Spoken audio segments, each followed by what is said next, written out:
చాలు. హల్లెలూయా, హల్లెలూయా, గట్టిగా ఒకసారి హల్లెలూయా. కదా దేవుడు వాక్యం ద్వారా మాట్లాడుతూ ఉన్నాడు.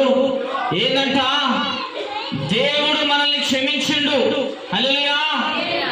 దేవుడు మనల్ని క్షమించిన ప్రకారము, దేవుడు మన పాపములు క్షమించిన ప్రకారము, దేవుడు మన దోషములు క్షమించిన ప్రకారము, దేవుడు మనం చేసినటువంటి నచ్చని పనులు క్షమించిన ప్రకారము కదా, దేవుడు మనల్ని ఎట్లయితే క్షమించిండో మనము కూడా ఒకరిని ఒకరు క్షమించుకోవాలంట. హల్లెలూయా. మనం కూడా ఒకరినొకరు ఏం చేసుకోవాలి? క్షమించుకోవాలి. చూడండి, బాగా వినాలి. కొన్ని కుటుంబాల్లో చూడండి, కొంతమంది మనుషుల జ్ఞానాలు చూడండి. ఏదైనా పొరపాటు జరిగినప్పుడు, ఏదైనా మాట జరిగినప్పుడు, ఏదైనా గొడవ జరిగినప్పుడు కొంతమంది గట్టిగా ఫిక్స్ అవుతారు. మైండ్ లో కొంతమంది గట్టిగా ఫిక్స్ అవుతారు. ఏం ఫిక్స్ అవుతారు తెలుసా? హల్లెలూయా. వినండి, ఇక్కడ వాక్యం దొరకకపోతే వదిలేసాను చూడండి. ఒకరు గట్టిగా ఫిక్స్ అవుతారు.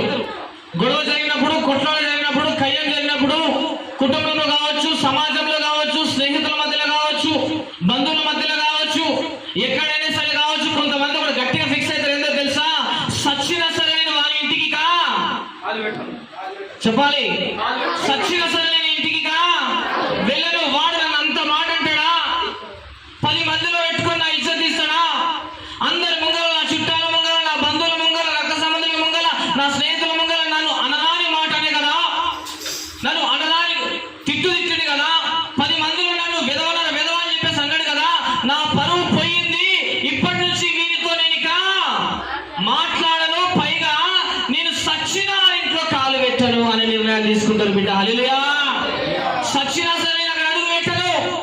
నేను బతుకుండగా, నా గొంతులో పానం ఉండగా నేను వాళ్ళతో కలవను, వాళ్ళతో మాట్లాడను, వాళ్ళతో దగ్గరికి వెళ్ళను, వాళ్ళతో కలిసి జీవించను. ఇక వాళ్ళెవరో నేనెవరు, వాళ్ళు రక్త సంబంధులు వేస్తారు, వాళ్ళెవరో నేనెవరు అన్నట్టుగా జీవిస్తూ ఉంటారు. హల్లెలూయా. క్షమించే మనసు ఎవరికి ఆ టైంలో రాదు. ఎన్నో వాక్యాలు వింటున్నప్పటికీ కూడా, బలలో చేతులు వేస్తున్నప్పటికీ కూడా, దేవుని మర్మాలు వింటున్నప్పటికీ కూడా, దేవుడు రాకడ దగ్గర సంగతి తెలిసినప్పటికీ కూడా ఒకటి ఫిక్స్ అయితే ఏంటో తెలుసా? నేను సచ్చిన వాళ్ళతో మాట్లాడను, నేను సచ్చిన వాళ్ళని క్షమించను, నేను సచ్చిన వాళ్ళ దగ్గరికి పోను. నేను సచ్చిన తర్వాత రే చెప్తారు, నేను సచ్చినా కూడా శివం ముట్టుకోవద్దు నువ్వు. హల్లెలూయా. నేను సచ్చినా కూడా నా మీద ఏమేయద్దు, మట్టి ఎత్తు అని చెప్పేసి శబ్దం పడతారు కొంతమంది. హల్లెలూయా. శబ్దం బట్టి ఏం చేస్తారు తెలుసా? జీవితాంతం పగ పగ పగ పగ పగ పగ పగ. క్షమించని దాకా క్షమించరు. కడుపులో పుట్టిన పిల్లను కూడా క్షమించదు తల్లి. కనుక్కున్న కొడుకును కూడా క్షమించదు తల్లి. ఒక భర్త ఒక భార్యను కూడా క్షమించడు. ఒక భార్య తన భర్తను కూడా క్షమించదు. కానీ దేవుడు అంటున్నాడు, ఏమంటున్నాడు ఈరోజు తెలుసా? ఈ డిసెంబర్ మాసం 31వ తారీఖు, 28వ తారీఖు చివరి వారం.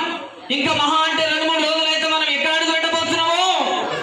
కొత్త సంవత్సరం అడుగు పెట్టబోతున్నాము కదా. దానికంటే ముందే ఈ సంవత్సరంలో ఉండగానే దేవుడు మాట్లాడుతున్నదో తెలుసా? ఒకరినొకరు మీరు క్షమించుకోండి. హల్లెలూయా. ఏం చేయాలంట? ఒకరినొకరు మీరు క్షమించుకోవాలంట. దేవుడు అంటున్నాడు, నేను మిమ్మల్ని క్షమించలేనా? నేను మిమ్మల్ని క్షమించలేనా? నేను మిమ్మల్ని క్షమించిన ప్రకారం నువ్వు ఏం చేయాలి తెలుసా? నువ్వు కూడా నీ పిల్లలు క్షమించాలి, నువ్వు కూడా నీ భర్తను క్షమించాలి, నువ్వు కూడా నీ భార్యను క్షమించాలి, నువ్వు కూడా నీ సమాజంలో నీకు ఉంటుంది కొంచెం సూడిపోటి, కొన్ని గొడవలు ఉంటాయి, కొన్ని ఇరుకులు ఇబ్బందులు ఉంటాయి, కొన్ని ఇక్కట్లు ఉంటాయి, మాట వచ్చి ఉంటుంది కదా. ఈ సంవత్సర కాలంలో ఎవరెవరి మాట వచ్చిందో మీకు బాగా తెలుసు. ఈ సంవత్సరంలో ఎవరెవరితో గొడవ పడ్డవో నీకు బాగా తెలుసు. ఈ సంవత్సరంలో ఎవరెవరితో మాట్లాడకుండా ఇప్పటి వరకు ఉన్నవో నీకు బాగా తెలుసు. ఈ సంవత్సరంలో నువ్వు సవాల్ చేసి నేను మాట్లాడనురా, నీతో కలవనురా, నీతో జీవించనురా అని చెప్పేసి అన్నా కదా. అన్ని నువ్వు ఈ వాక్యం వింటూ ఈ సంఘంలో కూర్చున్నావు, నాకు బాగా తెలుసు దేవుడు వాక్యం నీతో మాట్లాడుతాడు. ఎందుకు తెలుసా?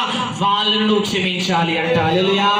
దేవుడు క్లియర్గా మాట్లాడుతా ఉన్నాడు, నేను మిమ్మల్ని క్షమించిన ప్రకారము